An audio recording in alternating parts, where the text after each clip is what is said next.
Begini ya, saya tak cerita karena saya baca kitab itu banyak sekali. Ini bukan dalam konteks sombong atau takabur, boten. Saya cerita baca kitab banyak itu supaya sampean tahu bahwa pikiran saya ini mamlu dipenuhi dengan pikiran-pikiran ulama dulu karena saya sering baca. Jadi tidak pikiran saya sendiri. Khusyuk itu maknanya takut. Ya takut itu ya maknanya takut. Takut itu ya kelas-kelasan. Misalnya saya dipanggil bapak saya, Bahak sini.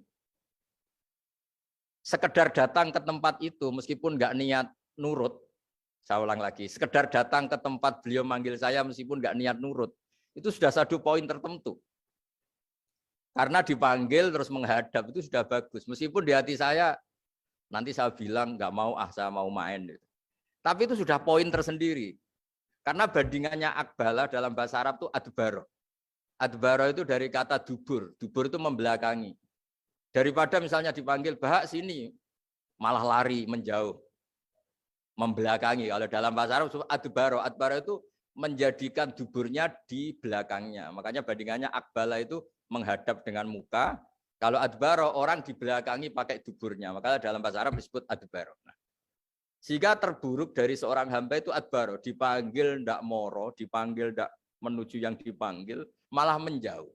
Nah menjauh ini dalam bahasa Arab itu kadang dibahasakan tawalla. Tawalla itu mengo itu menghindari, atau adbaro, membelakang. Jadi kalau Anda sholat kok masih sering salah, dan saya yakin semua orang juga gitu kalau nggak nabi, nggak wali itu ada ya kesalahan-kesalahan yang tidak fatal-fatal banget karena ada kebaikan yang Anda lakukan, yaitu ketika Anda dipanggil, Anda istijabah, Anda mengiyakan dengan menghadap. Ya, itu sudah bagus. Nah setelah menghadap ternyata disuruh apa itu tidak nurut. Disuruh apa nggak nurut itu satu kesalahan yang tidak mengganggu poin pertama tadi Anda menghadap. Sehingga banyak cerita di hadis-hadis ada sahabat yang zaman itu tidak soleh-soleh banget. Zaman itu ketika Nabi, saya ini mau sholat ya Rasulullah tapi jangan diminta berhenti dari begini-begini. Beliau menyebutkan sekian kemungkaran sahabat tadi. Nabi komentarnya itu sayan hahumayakul. Nanti kalau sering sholat lama-lama ya enggak begitu. Nah ini kelirunya kita sebagai manusia. Lama-lama juga baik itu kita kira itu terus harus sekarang gitu loh.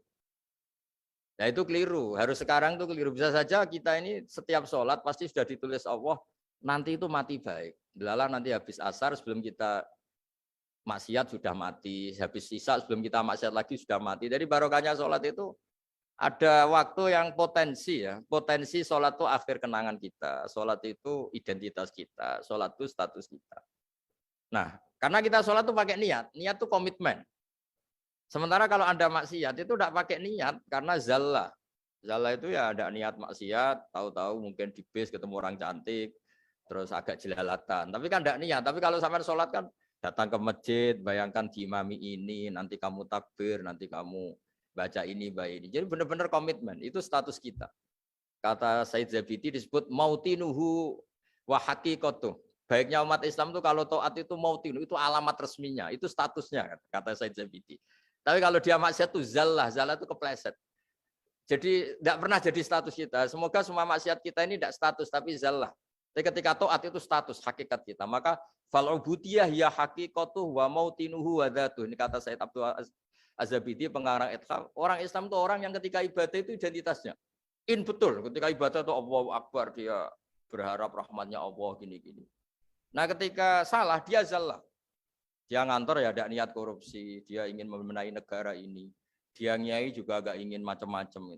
Ya tapi karena manusia terus ada zallah-zallah. Nah semoga semua kesalahan kita ini zallah. Zallah itu ya cara Jawa kepleset, tidak mental. Dan semua kebaikan kita ini mental, yaitu kebaikan yang jadi tempat kita, identitas kita, haqiqatuh wa mautinuh wa dhatuh. Tapi jangan pernah berpikir kalau apa artinya sholat kalau kita masih melakukan kemungkaran, itu salah besar. Sholat itu wajib, dengan Anda sholat itu sudah mengurangi kemungkaran Anda, karena Anda tidak melawan ketentuan Allah Ta'ala.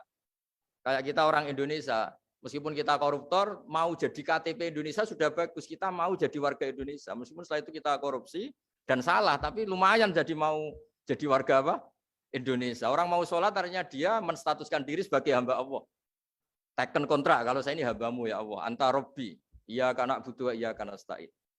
Soal salah ya salah aja yang sama. Kita tetap warga Indonesia meskipun kita salah, meskipun kita koruptor, meskipun kita salah, tetap aja warga Indonesia yang berhak mendapat jatah makan meskipun di penjara, meskipun apa. Sama, kita ini hamba Allah yang mengakui kalau Allah itu Tuhan, kita hamba.